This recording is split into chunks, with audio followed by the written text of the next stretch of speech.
Good evening.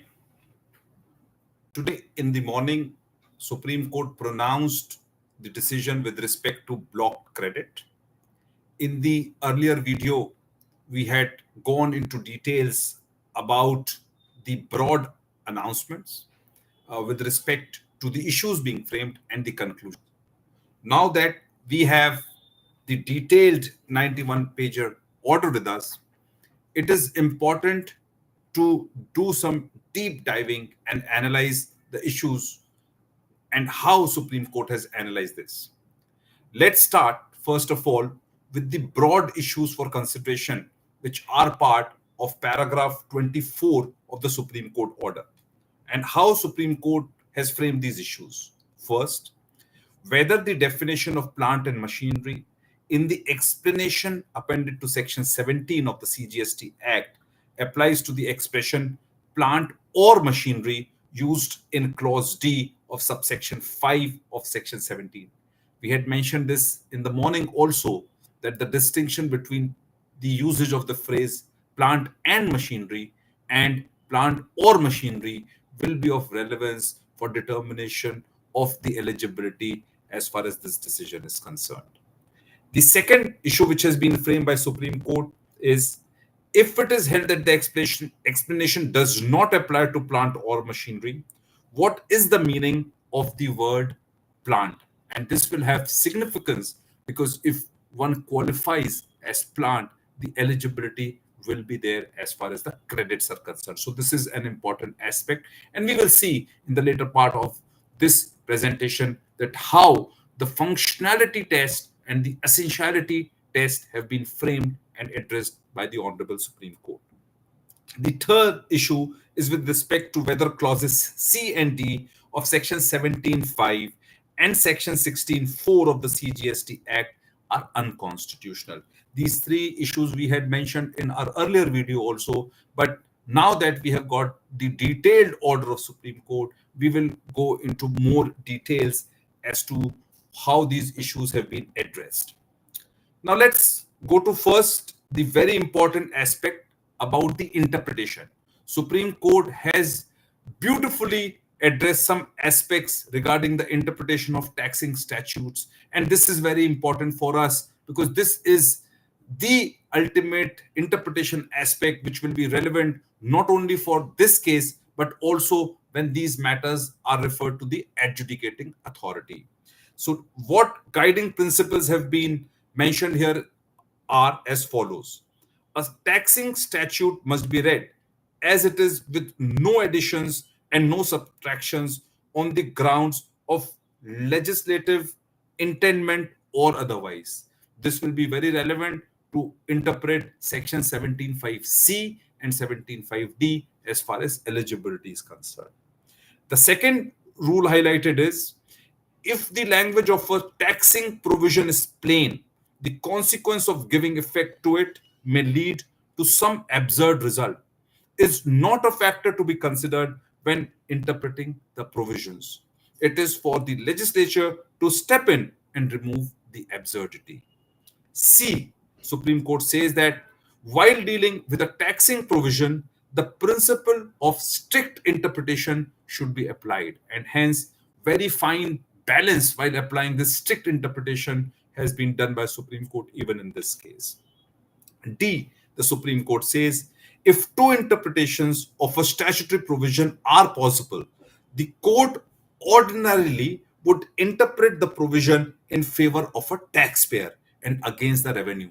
This is very, very important principle. And I repeat, the court ordinarily would interpret the provision in favor of a taxpayer and against the revenue.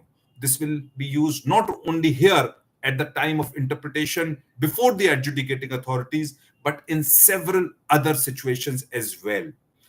E. Supreme Court provides that in interpreting a taxing statute, equitable considerations are entirely out of place. So equity is completely out of place as per the Supreme Court.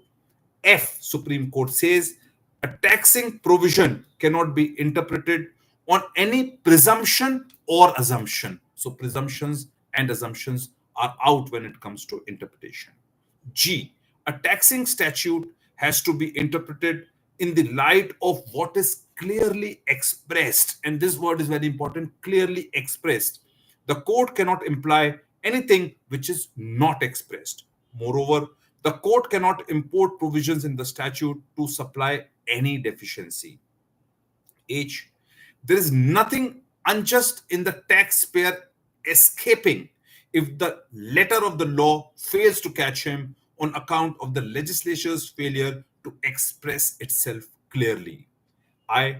If literal interpretation is manifestly unjust, which produces a result not intended by the legislature, only in such a case can the court modify the language. So, when could court modify the language? That has been provided in this I. J. Equity and taxation are strangers, but if construction results in equity rather than injustice, such construction should be preferred. K. It is not a function of the court in the fiscal arena to compel the parliament to go further and do more. If when a word used in a taxing statute is to be construed and has not been specifically defined, it should not be interpreted in accordance with its definition in another statute that does not deal with a cognate subject. It should be understood in its commercial sense. Unless defined in the statute itself, the words and expressions in a taxing statute have to be construed in the sense in which the person dealing with them understand that is as per the trade understanding, commercial and technical practice and usage. So these are important interpretational rules which have been laid down by the Supreme Court. And I reiterate that while we were arguing before the Supreme Court, several interpretations were important, several rules of these interpretations were important. And I think this decision has not only addressed the issue with respect to the block credits, but has laid down the fundamental principles when it comes to rules of interpretation for the taxing statutes. And that's why it was very important for us to analyze these aspects here. Now, let us go to the analysis. And Supreme Court analyzes, first of all, section 16(1), and it says that it is apparent that only a registered person, as defined under section 2, subsection 94, can avail ITC. A person who is registered under section 25 of the CGST Act becomes a registered person. The availability of ITC is subject to such conditions and restrictions as may be prescribed. Now, this is important because Supreme Court says the word prescribed as defined to mean prescribed by the rules made under the CGST Act. Therefore, the entitlement of ITC is subject to conditions and restrictions as may be provided in the rules framed under the CGST Act, because there was a lot of discussions and debate about what has been prescribed, what are the conditions, and so on and so forth. And hence, it was imperative for Supreme Court to address this issue as well. Thereafter, Supreme Court addressed all these provisions with respect to 16(3), 16(4), etc. But we would not go into those issues at this stage and would come straight to section 17(5) and how Supreme Court addresses 17(5). Supreme Court first says that section 17(5) begins with a non-obstant clause. And we must understand that this non-obstant clause is mentioned there, and how Supreme Court addresses this is a non-obstant clause is a device used by the legislature that is usually employed to give an overriding effect to certain provisions over some contrary provisions that may be found in the same or some other enactments. Such a clause is used to indicate that the said provision should prevail despite anything to the contrary in the provisions mentioned in the non-obstant clause. It is pertinent to note that in view of the non-obstant clause used at the beginning of 17(5), it seeks to override both subsection 1 of 16 and subsection 1 of 18. And Supreme Court has very categorically addressed the role of the non-obstant clause, because it was we had argued before the Supreme Court the role of the non-obstant clause and whether the non-obstant clause could go beyond the provisions which are there in section 16(1). So I think the role of the non-obstant clause was very much relevant for discussion here. Now we go to the analysis done by the Supreme Court for clauses C and D. We straight come to that analysis. And how this has been analyzed is, Supreme Court has gone into 17(5)(c) first and has put down the definition of the works contract and says as follows. In the case of a works contract services supplied for the construction of the immovable property, the benefit of ITC is not available. The Supreme Court provides for that, but it goes on to also says, however, there are exceptions to clause C. First is when goods or services or both are received by a taxable person for construction of plant and machinery. Please note that the phrase which is used in 17(5)(c) is plant and machinery, as defined in the explanation to section 17.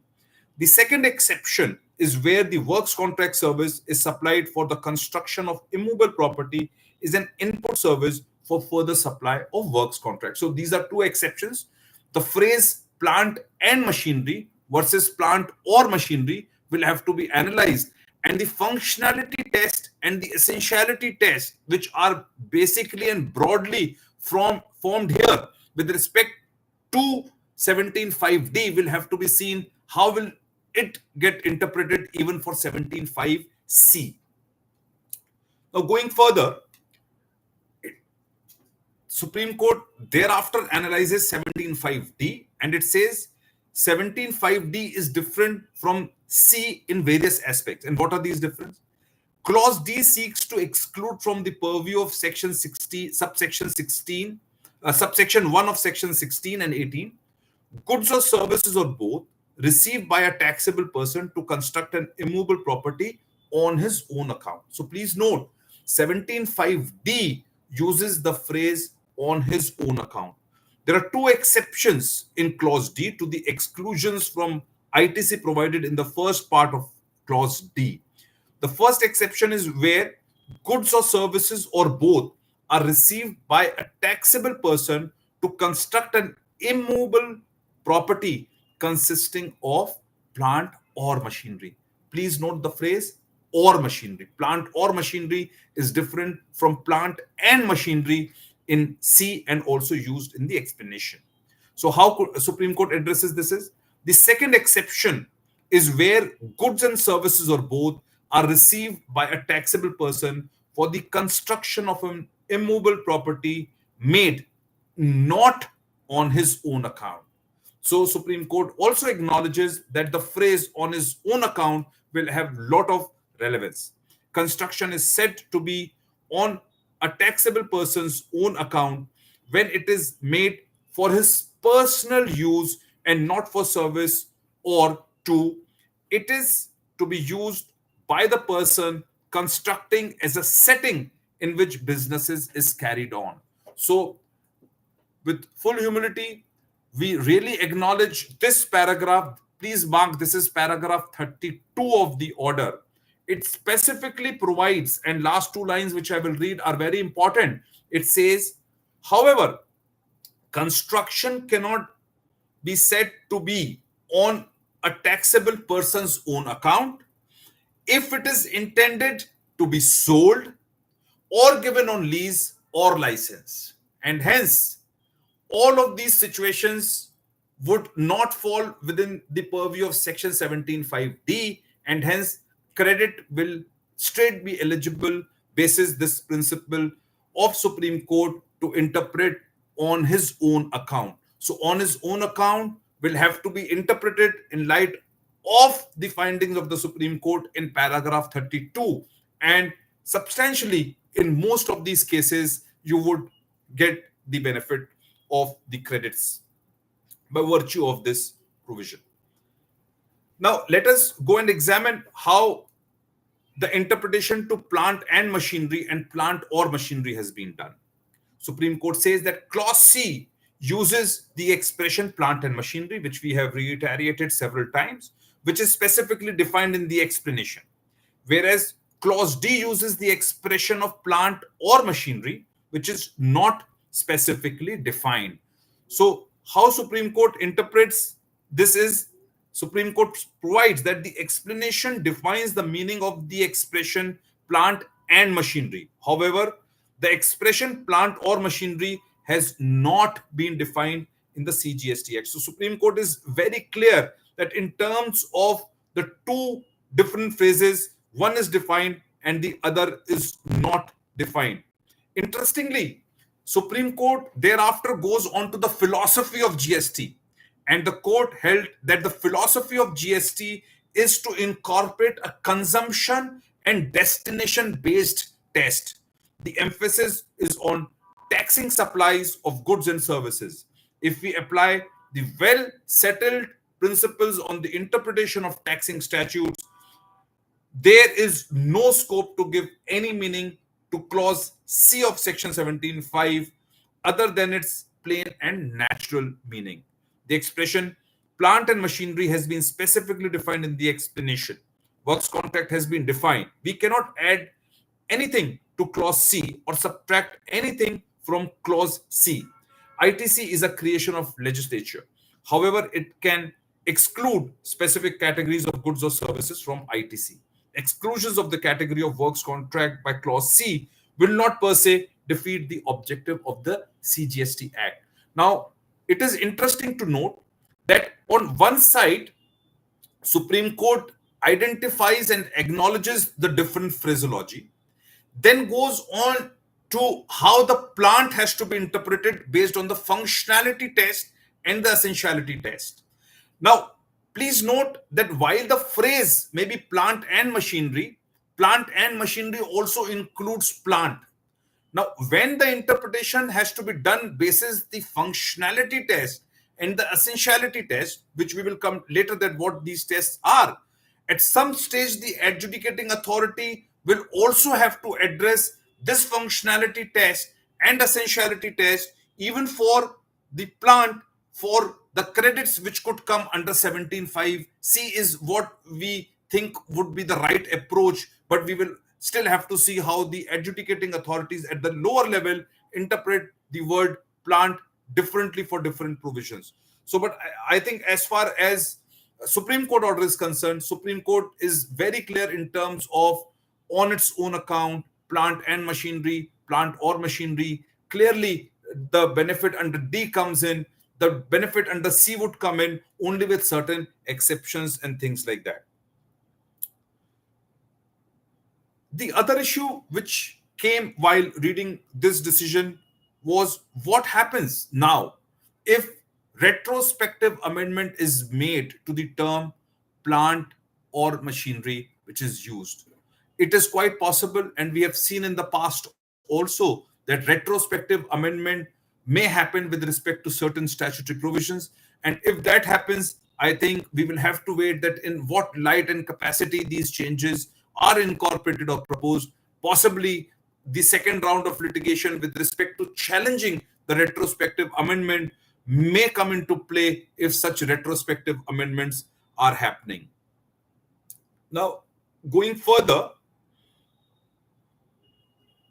the Supreme Court refers to the explanation and provisions of plant or machinery in section 17.5D, and it goes on to say, if the legislature intended to give the expression plant or machinery the same meaning as plant and machinery, the same meaning as plant and machinery as defined in the explanation, the legislature would not have specifically used the expression plant or machinery in section 17.5D. The legislature has made this distinction consciously.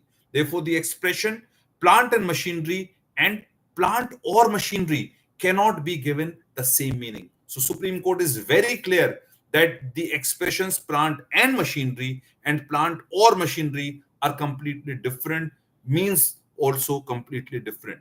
Supreme Court says that it may be noted here that the expression plant or machinery is used in dealing with a peculiar case of goods or services being received by a taxable person for the construction of an immovable property on his own account. So on his own account phrase also comes into play, even when such goods or services or both are used in the course or furtherance of business. And that was the phrase which we had argued before the Supreme Court, that non-obstant clause, the relevance of non-obstant clause in light of this phrase in the course or furtherance of business, because section 16.1 also has some specific wordings. But I think as far as 17D is concerned, basis the usage of this plant or machinery and on own account, the problem gets addressed as far as the eligibility is concerned. Supreme Court says and concludes, if the expression plant or machinery is given the same meaning as the expression plant and machinery as per the definition contained in 17, Supreme Court will be doing violence to the words used in the statute. And hence the question which arises is, what happens now if there is a retrospective amendment? Please note that retrospective amendments can happen only in the rarest of rare cases. And in this case, now that there is the decision of the Supreme Court with respect to the expression plant and machinery, and Supreme Court says we will be doing violence to the words used in the statute. And Supreme Court also says that while interpreting taxing statute, it is not a function of the court to supply the deficiencies. So in light of these findings, now if the retrospective amendment happens, I think that retrospective amendment will also have to cross the test of constitutional validity at some stage. Now we go to the subsequent part of the decision, and let's just examine how Supreme Court addresses functionality test and how Supreme Court mentions about the functionality test. The court laid down the functionality test, and that's very clear, and that was very clear in our even the earlier video of the morning. So the court held that whether a building is a plant is a question of fact. So please note that it is very important that most of these questions will now be determined based on facts. The court itself provides that it is a question of fact. This court held that if it is found on fact that a building has been so planned and constructed as to serve an SSC's special technical requirement. So court says that if it is to serve an SSC special technical requirements, it will qualify to be treated as a plant for the purposes of investment allowance. The word plant used in a bracketed portion of 17.5D cannot be given the restricted meaning provided in the definition of plant and machinery, which excludes land, building, or any other civil structure. Therefore, a building can also be treated as a plant, which is excluded from the purview of the exception carved out under 17.5D, as it will be covered by the expression plant or machinery. So, as far as 17.5D is concerned, the Supreme Court finding is absolutely clear, and Supreme Court says that we have discussed the provisions of the CGST Act earlier to give a plain interpretation to clause D of section 17.5. The word plant will have to be interpreted by taking recourse to the functionality test. Please note this word functionality test will be key, and we will see that how this will be applied. And how Supreme Court thereafter provides is, it says that therefore, if the building in which the premises are situated qualifies for the definition of plant, ITC can be allowed on goods and services used in setting up the immovable property which is plant. I take a pause here and acknowledge and thank all my viewers, all my clients who have shown trust from several years, where we have been advocating this aspect before them, and they showed trust in us. And when we argued this aspect, we are today proud to share that Supreme Court has very categorically in para 55 has noted this, and I repeat, ITC can be allowed on goods and services used in setting up of the immovable property which is plant. Now I go beyond this and reads how Supreme Court addresses certain issues.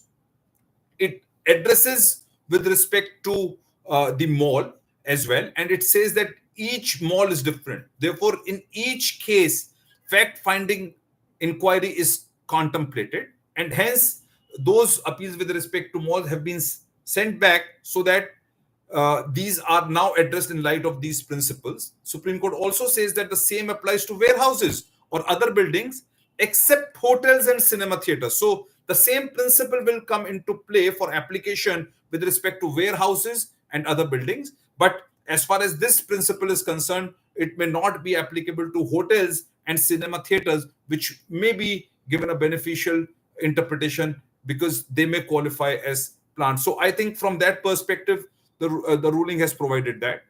And now, thereafter, Supreme Court addressed on the constitutional validity. While upholding the constitutional validity, it is important to see how the court provides for certain findings, because that is, in fact, even a great learning for us. And Supreme Court says that it cannot be disputed that the legislature can always carve out exceptions of the entitlement of ITC under Section 16 of the CGST Act. And how Supreme Court says is the cases covered by clauses C and D of Section 17(5) are entirely different from the other cases. This appears to be done to ensure the object of not encroaching upon the state's legislative power of NT 49 of state of list 2.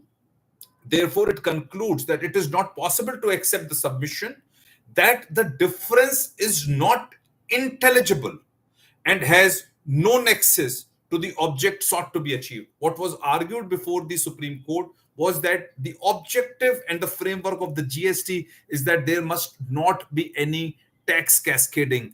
To create any differential treatment, there must not be lack of intelligible differentia when different treatment is given to different aspects. Now, Supreme Court says that to decide why transactions covered by clauses C and D are separately classified, the court will have to go into complex questions involving fiscal adjustments of diverse elements. The court has no experience or expertise to embark upon the said exercise. So, as far as the conclusion is there with respect to manifestly arbitrary provisions, which was argued before the Supreme Court, in a nutshell, concludes that to decide why transactions covered in this case, the court will have to go into complex questions involving fiscal adjustment of diverse elements. The court has no experience or expertise to embark upon the said exercise. So I think as far as the constitutional validity is concerned, the lack of intelligible differentia and the object sought, the conclusion is based on paragraph 59 of the Supreme Court. And this will remain a key because the test may sometimes be relevant not only for this situation, but for other situation, for the provision to be manifestly arbitrary, and whether these findings will be relevant or not will have to be again tested in the days ahead.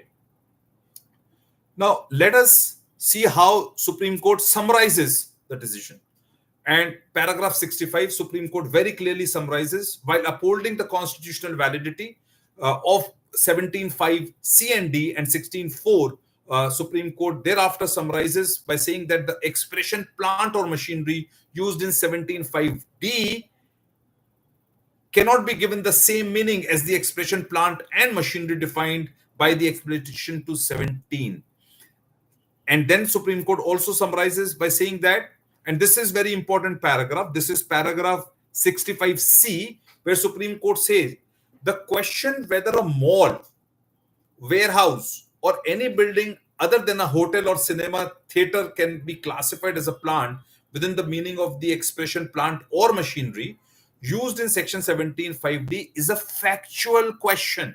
So which means that every time the eligibility will have to be tested, it will have to be tested based on facts, which has to be determined keeping in mind the business of the registered person and the role that building plays in the said business. So essentiality test and the role of that building comes into play as well. This is a clear finding and the principles based on which the eligibility will have to be decided. Supreme Court very clearly says that if the construction of a building was essential for carrying out the activity of supplying services, such as renting or giving on lease or other transactions in respect of the building or part thereof, which are covered by clauses 2 and 5 of Schedule 2 of the CGST Act, the building could be held to be a plant. This is very important finding and principle of the Supreme Court. This will have to be very clearly put before the adjudicating authorities below so that there is an end to the litigation. And then what Supreme Court says is it is taken out of the exception carved out by clause D of section 17(5) to section subsection 1 of section 16. Thereafter, Supreme Court provides with respect to the functionality test. And how Supreme Court addressed that is functionality test will have to be applied to decide whether a building is a plant.